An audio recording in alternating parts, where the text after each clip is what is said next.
Voici le célèbre gâteau qui pleure qui a cumulé plus de 40 millions de vues sur mes réseaux. J'ai amélioré la recette pour la rendre encore meilleure. On va commencer par casser 3 œufs dans un cul de poule. On va ensuite ajouter 150 g de sucre et on va bien mélanger au fouet pour faire blanchir le mélange. Vous pouvez utiliser un fouet électrique si vous voulez, ça sera plus simple.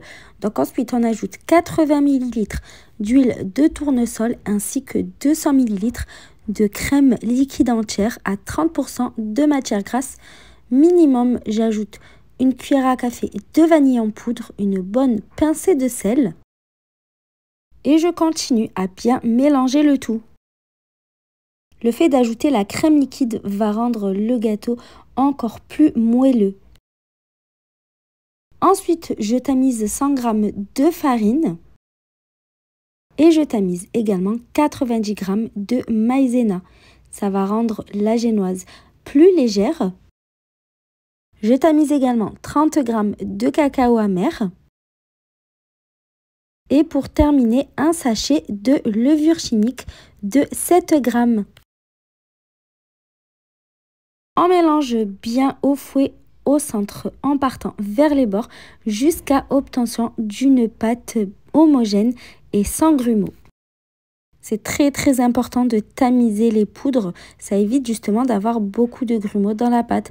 On va ensuite s'emparer d'un moule rectangulaire qu'on va beurrer et fariner. C'est un gâteau qui n'est pas censé se démouler, on coupera directement les parts à l'intérieur.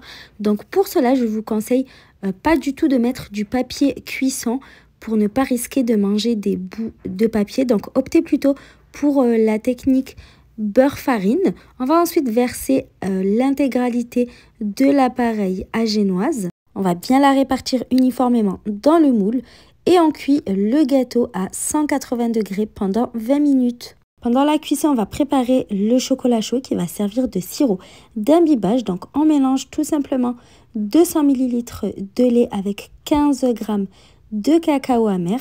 On porte le tout à ébullition et on réserve de côté. Je prépare ensuite la ganache au chocolat. Je fais fondre tout simplement 200 g de chocolat noir dans 250 ml de crème liquide entière. Donc je chauffe le tout, pas besoin de porter à ébullition, il suffit juste de chauffer et de bien mélanger au fouet jusqu'à obtenir une ganache bien lisse. On va ensuite réserver de côté et laisser la ganache totalement refroidir. À la sortie du four, on va immédiatement piquer le gâteau de partout comme ceci à l'aide d'une fourchette et on va verser le chocolat chaud par-dessus.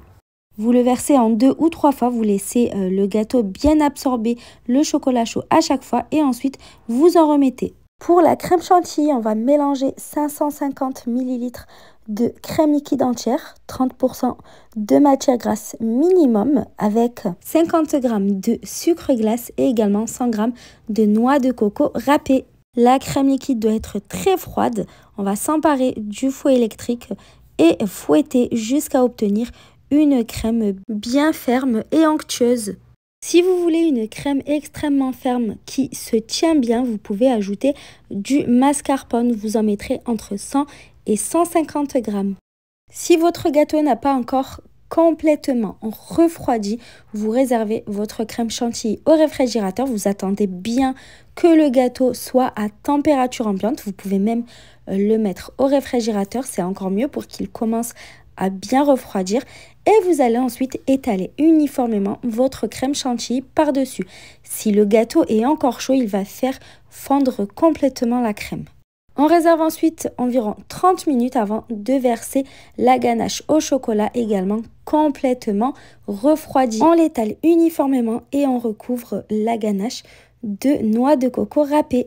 On réserve ensuite au réfrigérateur minimum 3 heures avant de déguster. Moi, je vous conseille de le laisser toute une nuit. Il est encore meilleur le lendemain.